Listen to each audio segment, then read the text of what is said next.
السلام عليكم حبيباتي، مرحبا بكم في قناتي. ان شاء الله تكونوا بخير، انا خير. ان شاء الله تكونوا في اتم الصحه والعافيه. اللهم صل وسلم على سيدنا محمد وعلى اله وصحبه اجمعين. صحه رمضانكم، صحه عواشركم، ان شاء الله تكونوا كما قلنا جوزتوا رمضان بالصحه والعافيه والهنا يا رب العالمين. اليوم جيتكم بروتين جديد، يعني مقتطفات واش كنت ندير في هذا رمضان. راكم عارفين في رمضان ما نقدرش ندير لكم كامل واش رانا نديرو.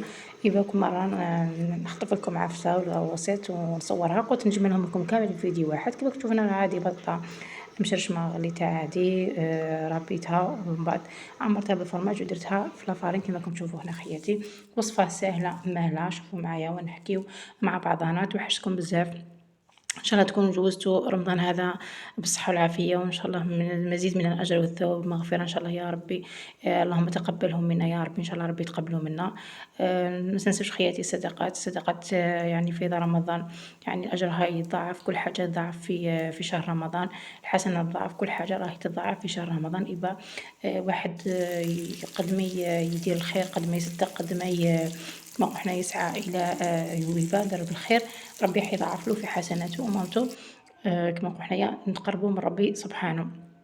أنا كيما تشوفوا خياتي عادي درت بلا سامبل بهذا لي بول ساهلين ماهلين، يعني متناول الجميع. تقدري ديري بهم زعما كضيافك ولا لحبابك في رمضان، يعني ماشي غير درتي حاجه كبيره ولا.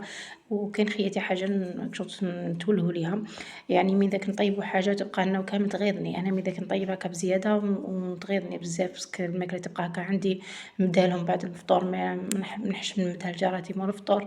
يبقى خياتي دائما ديروا حسابكم كي ديروا الفطور، دايما خرجوا طبسي من واش كليتو، يعني خبز ولا من جوازكم ولا من بوراككم ولا من اللي كيشتيوه لكم، اي حاجه طيبتوها مدوا منها، يعني زكيو كما حنايا نعمتكم ومامتو كم تصدقوا بها. بس كي يفوت الاذان تاذن وتاكلي تندمي تقولي كوا زعما انا ما كليتش هذه الماكله، كوا غير زعما مديت منها لجارتي ولا مديت منها لحبيبتي، ولا الا راكم مع بعضكم مع سلايفكم مع عجايزكم.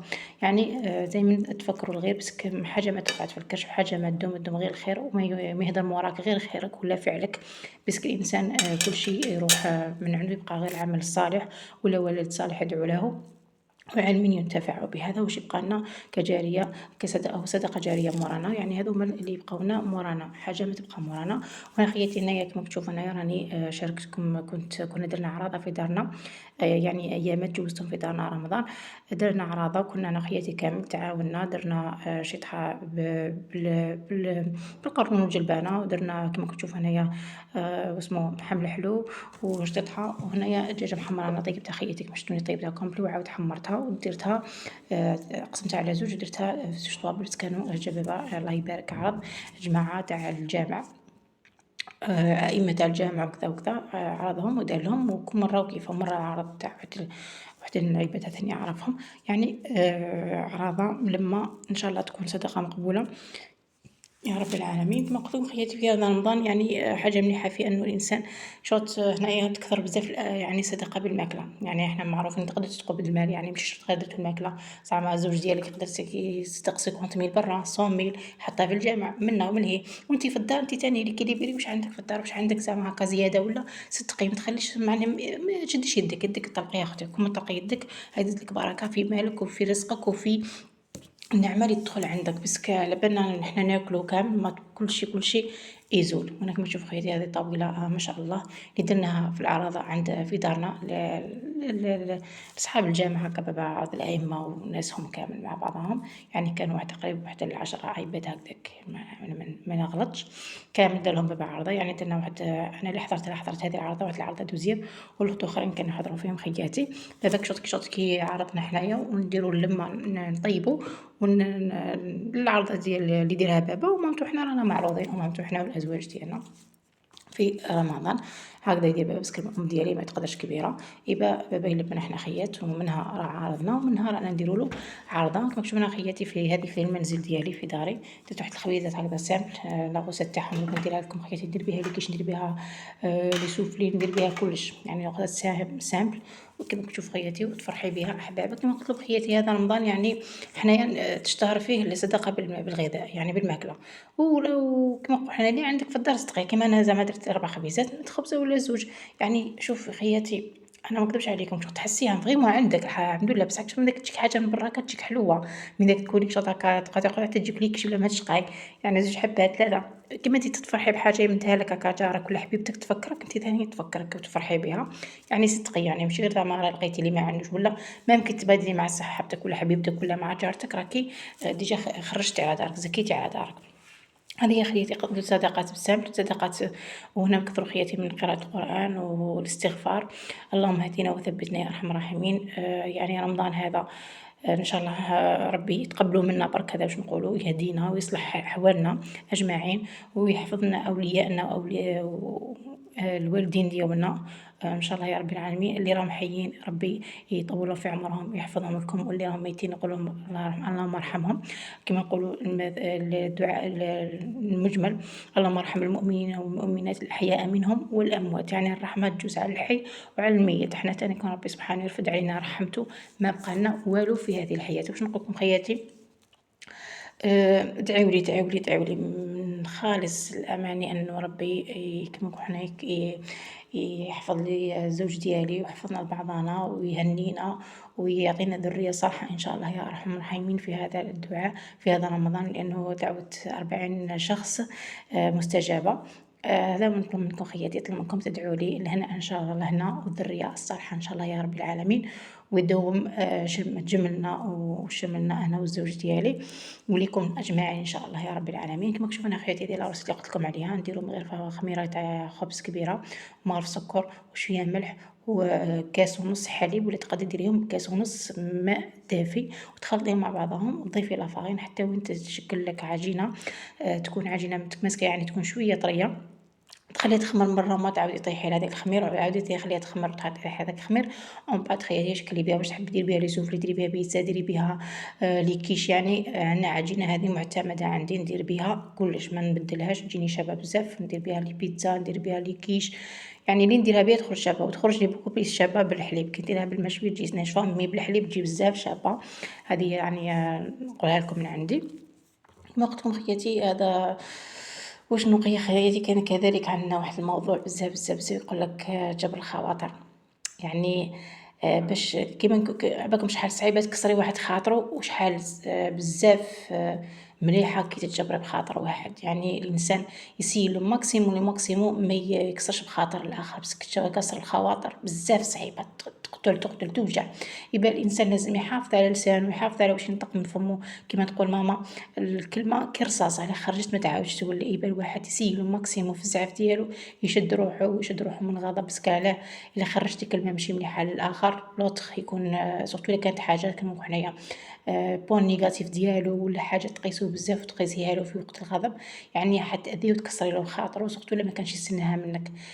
خاصة هذه الكا بين الأزواج، يعني بين الأزواج ماذا بيكم ماكسيموم سيو ما تجرحوش بعضاكم ما تقيسوش بعضاكم بالكلام، باسكو كيما نقولو تبقى في الخاطر سورتو لكن لوطخ يكون يحكم الهضرة، كاين ناس نورمال يقولك كي كان غضبان ما يعمرش راسو بيك نورمال واش قلتي عادي، بصح كاين من ذاك الأزواج ولا الزوجات تكون هي الزوجة هي تكون ترفد الهضرة ولا تحقد ولا، يبقى هذاك الكسر خاطر يبقى في حياتك كامل، يبقى ماكسيموم خياتي البنات حنا كنوصيكم كنساء وزوجات وخياتي ماذا بكم كما حنا سيو جامي تخسروا زواجكم كلام عيال ولا خواتاتكم ولا امهاتكم بكلمه تكسر خاطرهم، بس كسر الخواطر بزاف واعره وما كاش حاجه اللي فريمون الانسان كما نقول حنا تقربي بين الناس وتقربي بها ربي سبحانه كيما جبر الخواطر، يعني واحد يكون زعما هكا مضرر من حاجه ولا قيساتو حاجه الفو با تزيدي عليه ولا تضريه،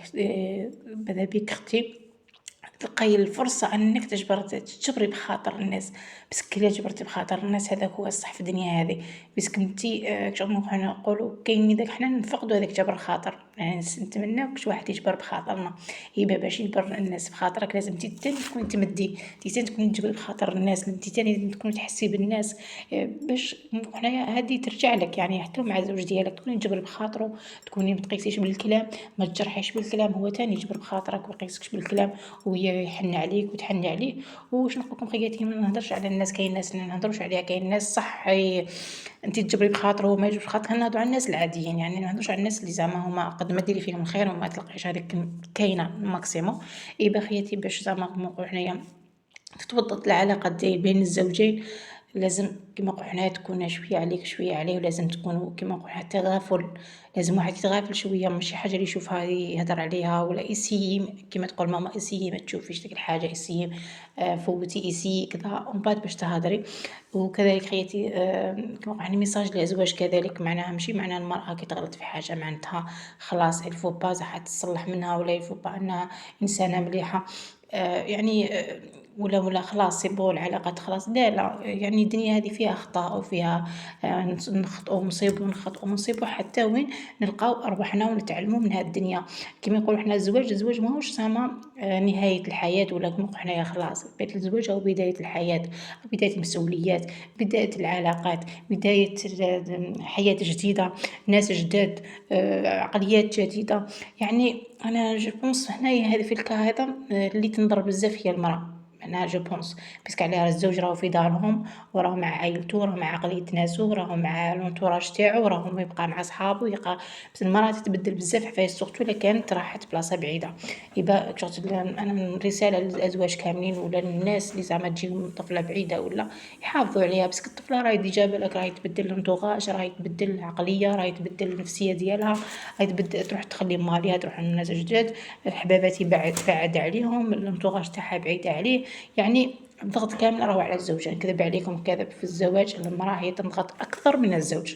يعني مش عارفة تشاطروني في الرأي ولا تخالفوني، أنا نقول لكم باللي أنا شفتها في عرايسنا ولا عرايس عمومي ولا انايا ولا ما كاش كيفاه. المراه هي تقاس بزاف باسكو الاولى تبدل الهرمونات ديالها، تبدل الانتوراج، تبدل العائله، تبدل الدار، تبدل اممتو، راهي تولي زوجه، راهي تولي مسؤوليه، راهي تتعامل مع راجل نهار اليوم كامل، يعني شوفها دائما، يعني تشوف كيفاش تتعامل معاه، كيفاش تفهمه، كيفاش تقنعه، كيفاش زعما تفهمه في العقليه. يعني هنا الضغط الكبير يكون على الزوجه. اذا باش نقول لكم خياتي ميساج لكامل الازواج، ساعفوا نساكم وحافظوا عليهم، باسكو المراه راهي كي البيبي كي تتزوج هي تعاود ترونوفي كلش، كل حاجه حتبداها من جديد. قد ما تكوني تعرفي تفهمي وشاطره وطالعه طيري في السما، مي كي تروحي تبدلي لونطوراج تبدلي عفايس بزاف راح تبدل بزاف عقليتهم، ماشي سهله باش تكوني زعما كيما نقولوا حنايا كابابل في الديبي. مكاش منها مرا مكاش من الزوجين اللي يكونوا كيما نقولوا متفاهمين ولا قادرين على المسؤوليه من النهار الاول وما يصراهمش مشاكل. يبقى خياتي نتعلموا من اخطائنا، وان شاء الله ربي يثبتنا ويحفظني بيني وبين الزوج ديالي ان شاء الله. انا نقول حد الدعاء دائما يقولوا اللهم الف بين قلوبنا واصلح الذات بيننا واهدنا الى سبل الاسلام. يا ربي اللهم احفظنا في مالنا وصحتنا، واحفظنا ازواجنا واتنا الذريه الصالحه لينا وليكم اجمعين. خياتي ما تنسوش تدعوا لي بالصالح الاماني، وان شاء الله يا ربي خياتي نتلاقاو في الخير والعافيه، وما يشوفكم ان شاء الله غير من خير، وفي حياتكم وفي حياتي ان شاء الله يا ارحم الراحمين. ما تنسوش ديروا لي جيم وابوني حياتي، ما تنسونيش بلي لايك وتعليق، وكذلك الدعاء في التعليق اللي قدرتوا خياتي. كما تشوفوا انا خياتي هنا صدقت شويه مسفوف بالزبيب، مديتو لجاراتي قبل في المغرب باش يتحروا به. هذا واش قدرت ندير، يعني عدة مرة مديت لهم لي سوفلي، مره مديت لهم هذا، ومره مديت البطيخ اللي جابوا لي الوالد ديالي، ومره مديت لهم واش مديت تخوازيام نسيت ليسونسيال. خياتي الله يقدرنا ويقدركم، ونبقى لي نقول لكم ما تنسونيش بالدعاء يا خياتي. ادعوا لي ان شاء الله ربي كما حنا يحفظ لي الزوج ديالي ويحفظنا لبعضنا ان شاء الله، ويعطينا الذريه الصالحه، ويهدينا الى سبل الاسلام، ويهدينا الى الطريق الصواب ان شاء الله يا رب العالمين، ولينا وليكم يا خياتي. وربي يحفظكم ليا كامل، لي زابوني ديالي كاملين كامل اللي راهم ابوني ديالي، ان شاء الله يعطيكم ربي قد نيتكم ان شاء الله. اللي ما تزوجش ان شاء الله تتزوج، واللي عندها مزوجه حابه الذريه تعطيها الذريه، واللي حابه تخدم ربي يعطيها خدمه ان شاء الله اللي تفرحها وتفرح والديها. واش نقول لكم نحبكم بزاف بزاف بزاف، وما تنساوش ديروا لي جيم وابوني اذا عجبكم الفيديو ديالي، ونلقاكم ان شاء الله في فيديو اخر وتحفيز اخر ان شاء الله. سلام في امان الله حبوباتي، باي.